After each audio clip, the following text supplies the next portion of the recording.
जगन्नाथपुरी कितने लोग गए? हाथ ऊपर करो।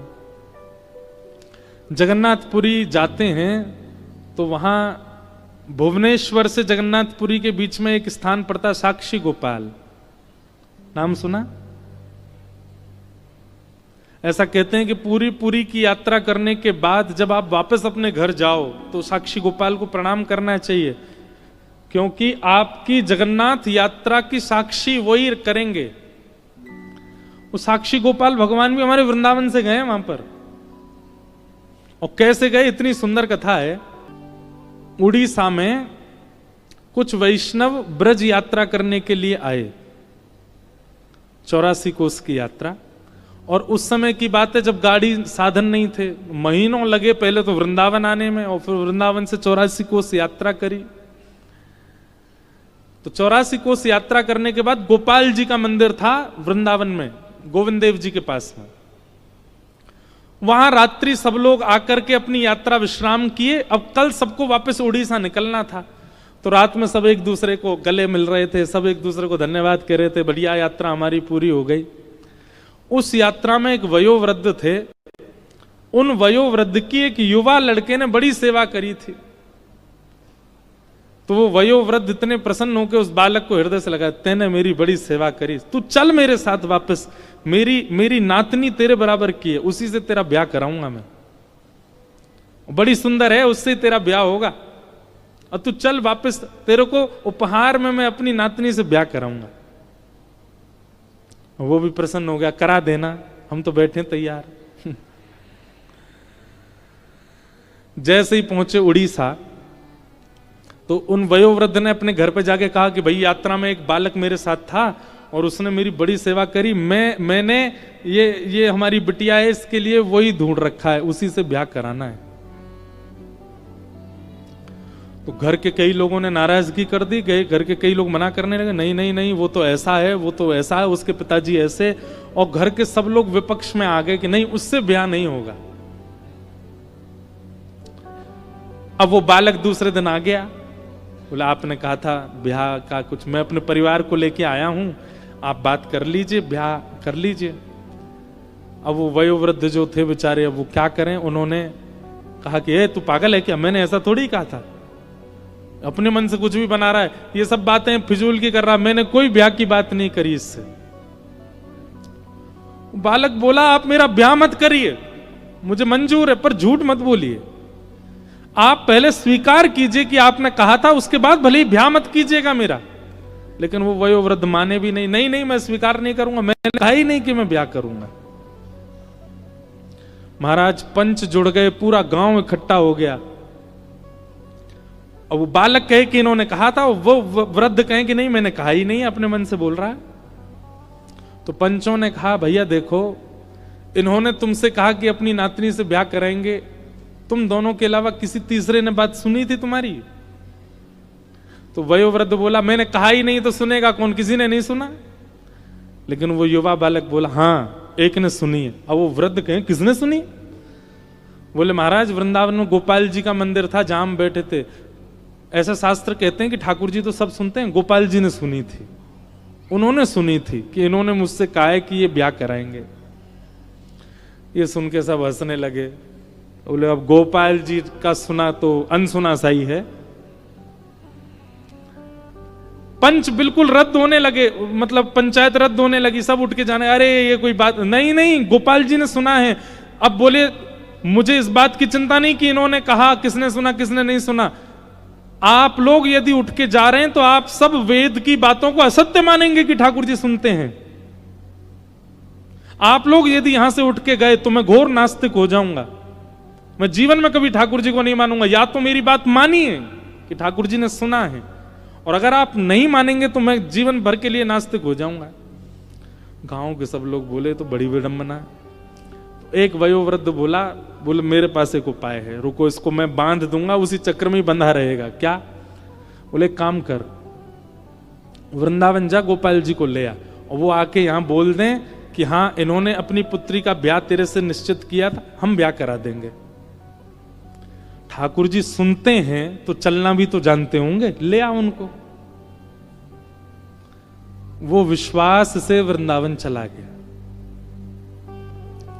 और गोपाल जी के मंदिर पहुंचा महीनों बाद, और जाकर के ठाकुर जी से बोला, मुझे ब्याह की चिंता नहीं है, मुझे किसी बात की चिंता नहीं है, पर मैं आपकी भक्ति करता हूं, मुझे भक्ति के प्रमाण की चिंता है कि प्रमाण करने के लिए आप चलो मेरे साथ। और वहां जाके बोल दो, फिर भले ही मेरा ब्याह ना हो पर आप साक्षी के लिए चलो।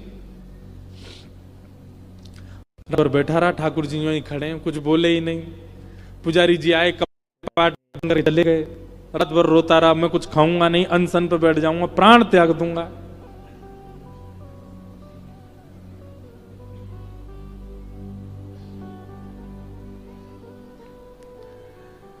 रात भर रोते रोते ब्रह्म मुहूर्त हो गया, सिर पटकने लगा अपना द्वार पे ही।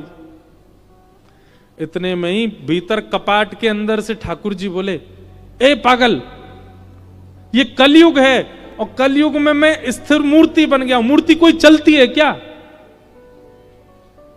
बाहर से वो वैष्णव बोला, मूर्ति बोलती भी तो नहीं है, आप बोल क्यों रहे हो? बोल रहे हो तो उसका मतलब चलना भी जानते हो। इतने में ठाकुर जी स्वयं प्रकट हो गए, प्रकट होके अपने आप कपाट खोल के उसके सामने आके ठाड़े हो गए। वाह रे जिद्दी, तेरी बात मान गए हम। ठाकुर जी बोले, बैठ यहीं पे। बोले, तुझे ब्याह की इतनी जल्दी? हम वृंदावन में किसी से ब्याह करा देते हैं तेरा। बोले, नहीं, मुझे ब्याह नहीं करना है, मुझे उससे भी ब्याह नहीं करना, पर आपकी भक्ति पर प्रश्न उठाए, इसके लिए चलो मेरे साथ। ठाकुर जी बोले, कैसी बात करता, मैं कैसे चला जाऊं इतनी दूर? बोले, आप परमात्मा हो, आपके लिए दूरी क्या है? यहां से वैकुंठ इतना दूर है, यहां से सूर्य इतना दूर है, यहां से चंद्रमा, आप तो सब जगह चले जाते हो। उड़ीसा आपके लिए क्या, एक पांव फलांगो से पहुंच जाओगे, चलो। ठाकुर जी बोले, देखो हम ऐसे नहीं चलेंगे। 8 बार भोग लगता है वृंदावन में हमारा, सुबह से रात्रि तक, और रास्ता में भी 8 बार भोग की व्यवस्था करो तो हम चले। बोला, मैं कर दूंगा व्यवस्था, पूरी अपनी संपत्ति लुटा दूंगा, लेकिन आप लो। भगवान पीछे पलट के मत देखना, भोग पाने के बाद जब हम चला करेंगे तो हम पीछे चला करेंगे, तुम आगे आगे चलना। बोले, क्यों? बोले, हम मधुर मधुर मुस्कान, मधुर मदाल, मधुर मधुर ढंग से चलते हैं, कहीं हमारी किसी छवि पर तुम मोहित होकर प्राण त्याग दिए तो? हमारी छवि तो प्राण हरण कर लेती है, अब हमारी किसी छवि पर तुम्हारे प्राण चले गए तो वन में अकेला रह जाऊंगा मैं। इसलिए तुम पीछे मत देखना। उसने कहा कि मुझे कैसे पता चलेगा कि आप चल रहे हो? ठाकुर जी बोले, हम नूपुर पहन के चलेंगे, नूपुरों की आवाज आएगी तुमको। ठीक है। महाराज पूरे वृंदावन से खूब सामग्री खरीदी उसने, और ठाकुर जी को लेकर के रात्रि में ही निकल पड़े। ठाकुर जी नूपुर बजाते भये, टेढ़ी मेढ़ी सी चाल, लटक झटक करके चल रहे हैं, कभी कोई रूप बना में, कभी कोई। हमारे यहां इतने सुंदर सुंदर पद हैं ठाकुर जी की चाल के, चलते सीधे नहीं है, टेढ़े मेढ़े ही चलते हैं। जैसी भोग पाने की इच्छा होती तो ठाकुर जी ने एक वंशी का रव कर देते, तो वो समझ जाता कि अब इनको भोग की इच्छा है, तो वहीं रुक के चूल्हा चेताते, कुछ बनाता, ठाकुर जी को पवाता। जैसे ही उड़ीसा आया, समुद्र के तट पर पहुंचे, चलते चलते ठाकुर जी के नूपुरों की आवाज आनी बंद हो गई। रेत, समुद्र की रेत प्रवेश कर गई नूपुरों में।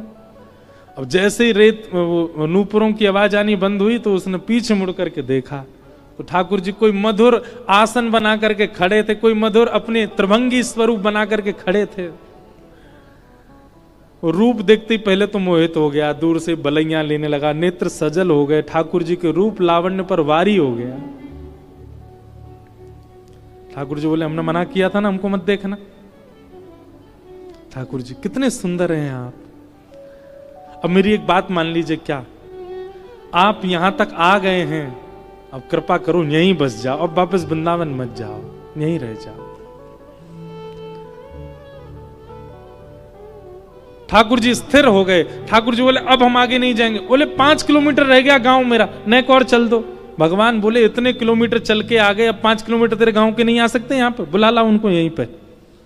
और फिर ठाकुर जी ने कहा, यह जगन्नाथपुरी का मार्ग है, कालांतर में लोग जगन्नाथपुरी जाएंगे, तेरी साक्षी देने के लिए मैं यहां आया हूं। अब नियम लेता हूं, जो भी यहां आएगा सबकी साक्षी रखूंगा कि सब जगन्नाथपुरी आए थे। इसलिए उनका नाम पड़ा श्री साक्षी गोपाल। भक्ति कैसी? आप ठाकुर जी के पीछे चले नहीं, ठाकुर जी आपके पीछे चल दिए। आपके प्रेम में विवश होके, आपके भाव में विवश होके, आपकी श्रद्धा में विवश होके ठाकुर जी चल दिए आपके पीछे। वो प्रेम है।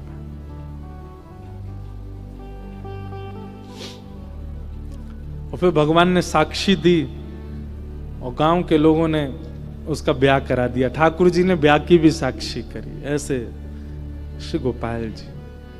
तो भक्ति की प्रधानता आपकी तत्परता नहीं, आपकी तत्परता से ठाकुर जी प्रसन्न होकर ठाकुर जी आपके अधीन हो जाएं। आप कहो मेरा प्रधानमंत्री जी से बहुत प्रेम है, सबका ही प्रेम है, सभी उनसे प्रेम करते हैं, पर आपका प्रेम तब माना जाए कि वो भी आपसे प्रेम करे। ठीक वैसे ही ठाकुर जी से तो सब प्रेम करते हैं, ठाकुर जी के पीछे तो सब चल रहे हैं, पर श्रेष्ठ वो ठाकुर जी जिसके पीछे चल रहे। ये कथा क्या है? कथा निर्माण करती है श्रोताओं का। कैसा निर्माण? कि ठाकुर जी को हम लुभा जाएं, ठाकुर जी को हम भा जाएं और हमारे रूप से, स्वरूप से, स्वभाव से ठाकुर जी रीच करके हमारे पीछे, अनुब्रजाम में हम नित्यम, हमारे पीछे पीछे ठाकुर जी चलने लग जाए। हमारे स्वामी श्री हरदास जी का एक चरित्र आता है बहुत सुंदर।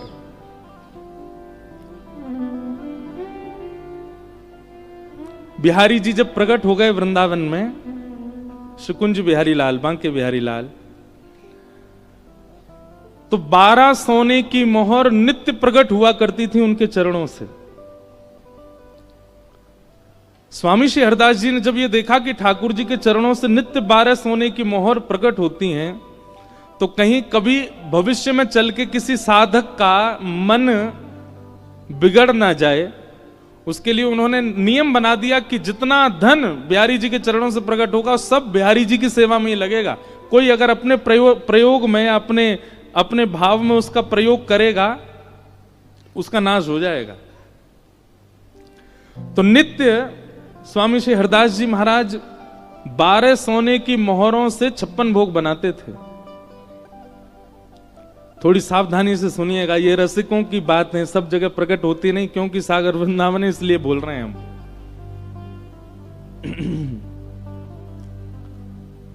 तो 12 सोने की मोहर, कितना प्रसाद बनता होगा उससे? पूरा वृंदावन पा लेता था। और केवल वृंदावन के मानव ही नहीं पाते थे, वृंदावन के वनचर, जलचर, थलचर सब पाते थे। सबको प्रसाद वितरण किया जाता था। स्वामी जी ने नियम बना रखा था, ये पक्षियों के लिए है, ये वनचरों के लिए है, ये जलचरों के लिए है। लेकिन स्वयं स्वामी श्री हरदास जी महाराज वो क्या पाते थे? कुशा। एक कुशा लेते और खीर में बोरते, जितनी कुशा में खीर आती उतनी पाते बस। आजकल के वैष्णवों को सीखना चाहिए, हम किसी की निंदा नहीं कर रहे हैं, पर आजकल वैष्णव ऐसे भी हो गए, घर में ठाकुर जी की सेवा करते हैं और फिर अपनी जीव को जो चाहिए वो ठाकुर जी को भोग लगा देते हैं। खुद की खाने की मन हो रही है पानी पूरी, तो ठाकुर जी को पवा देंगे और फिर भोग का नाम लेके खुद पा लेते हैं। कई घरों में तो खुद का मन करता है कि हम बर्गर खाएं, तो घर होममेड बर्गर बनाते हैं ठाकुर जी के लिए, ठाकुर जी को भोग बना के पवा देते हैं। एक घर में तो हमने देखा, परोसा गया हमको भी, मैंने कि भाई ये क्या है? बोले महाराज जी ठाकुर जी को भोग लगा। मैंने ये है क्या? बोले हरा भरा कबाब।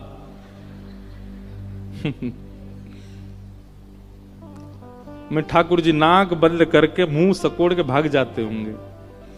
भाई देखो, एक बात याद रखिएगा, भगवत सेवा में कितनी सावधानी रखनी पड़ती है। जिन व्यंजनों का नाम भी उचित नहीं है वो भी ठाकुर जी की सेवा में नहीं जाते। जिन व्यंजनों का स्वरूप सुंदर नहीं वो भी कहीं कहीं ठाकुर जी की सेवा में नहीं जाते। अब जैसे कई मंदिरों में बैगन का भरता का भोग लगता है, पर बैगन का भरता उसको जब छिलका उतार के मीट दिया जाता है तो उसका स्वरूप इतना सुंदर नहीं होता। कई मंदिरों में उसका भोग नहीं लगता। कई मंदिरों में टमाटर का भोग नहीं लगता। क्यों? क्योंकि खोलने के बाद उसका स्वरूप लाल लाल होता है। गाजर का भोग नहीं लगता, मूली का भोग नहीं लगता, प्याज लहसुन ही बदनाम है, पर बहुत सारे सब्जियां हैं जिनका भोग नहीं लगता ठाकुर जी को। क्यों? क्योंकि भावना ऐसी, लाला छोटो सो है, और छोटो सो लाला जब ऐसी विचित्र सब्जी देखेगा सो डर जाएगा। ठाकुर जी वही पाते हैं जिसका स्वरूप भी सुंदर हो। तो स्वामी श्री हरदास जी महाराज 56 भोग बनाते, लेकिन स्वयं की पाने की बारी आती तो केवल कुशा लेते और खीर में बोरते, और जितनी खीर आती कुशा में उतना पाते। एक सीख में जितनी खीर आती है। उनके इस त्याग से एक दिन हमारे वृंदावन बिहारी लाल स्वामी श्री हरदास जी से बोले, स्वामी जी हमको बहुत पीड़ा होती है, आप हमको तो 56 भोग पवाते हो, खुद ये इतनी सी सीख में खीर बोर के पाते हो, और कभी कभी भिक्षा लेते थे तो भिक्षा में क्या पाते थे? ब्रजवासियों के घर से चने आते थे भुने हुए, वो चने पाते थे। स्वामी श्री हरदास जी, ठाकुर जी बोले हमारी इच्छा है, आप हमारे द्वारा हमारे अधरामृत का भोग पाया कीजिए। तो स्वामी श्री हरदास जी बोले, जय जय, आपको भोग पावे की इच्छा मुझे बहुत होवे, लेकिन मैं अपनी जीभ पे भरोसा ना करूं। कहीं आज जीव ने कभी पाते पाते भोग ना देख करके वस्तु पर दृष्टि डाल ली, और वस्तु का भाव कहीं जीव पर आ गया तो मुझे बहुत पीड़ा होगी। मतलब कहीं भोग पाते पाते ऐसी स्थिति आ गई, अरे ये आलू की सब्जी बहुत बढ़िया बनी है, तो आलू की सब्जी ये पदार्थ है, फिर वो भोग नहीं है। कितनी सावधानी! मंदिर के प्रसाद के प्रति आपको व्यंजन का भाव रखना ही नहीं है, वो व्यंजन नहीं है। एक एक सामग्री को यही मान के पाना चाहिए, ठाकुर जी के अधरामृत है, वो व्यंजन नहीं है। इसलिए हमारे ब्रज में अगर कभी प्रसाद गिर भी जाए तो विचार नहीं करते, तुरंत उठा के पा लेते हैं। वो धरती पे गिरा, मिट्टी में गिरा, उसके प्रति कोई भावना ऐसी नहीं रखते। तो स्वामी जी बोले, आपको भोग तो बहुत सुंदर बने, पर मोए अपनी जीभ पे भरोसा ना है। कहीं यहां जीव को स्वाद आ गयो व्यंजन को, तो मुझ को बड़ी पीड़ा होएगी, या हमारे में नहीं कहीं पाऊं। ठाकुर जी बोले, हमें नहीं पता, आप हमारा भोग पाया करो, हमारा प्रसाद पाया करो। तो स्वामी श्री हरदास जी ने क्या किया? प्रिया प्रियतम दोनों को प्रसन्न करने के लिए, हमारे बिहारी जी को प्रसन्न करने के लिए एक ब्रजवासी के घर से आटे की भिक्षा मंगाई, आटा। और आटे की भिक्षा मंगा के उसमें यमुना जल डाल के आटा गूंद करके, और आटा गूंद करके 2 मुट्ठी में आटे की लोनी, जो बिना रोटी बने पहले जो गोल गोल आटा है, उसको ऐसे लेकर के ठाकुर जी पे 7 बार बारा, और ठाकुर जी के ऊपर 7 बार बार के ठाकुर जी की सबरी नजर उतार के वो आटा भून करके उसको पा लिया। बोला हाँ अब पाऊंगा, ये ऐसे अन्न पालूंगा। बिहारी जी सर पे हाथ धर के बैठ गए, बोले जय हो स्वामी जी। ये क्या बोले, आपने कही थी अन्न पाओ, अब मैं अन्न पा रहा हूं, अब मुझको यही पान दो। अब इतना त्याग में जीवन जीने वाले स्वामी जी, उनसे प्रसन्न नहीं होंगे बिहारी जी? रसोई में 56 भोग बनता है, पर वो किसके लिए बनता है? ठाकुर जी के लिए बनता है, ब्रजवासियों के लिए बनता है, वंचरों के लिए बनता है।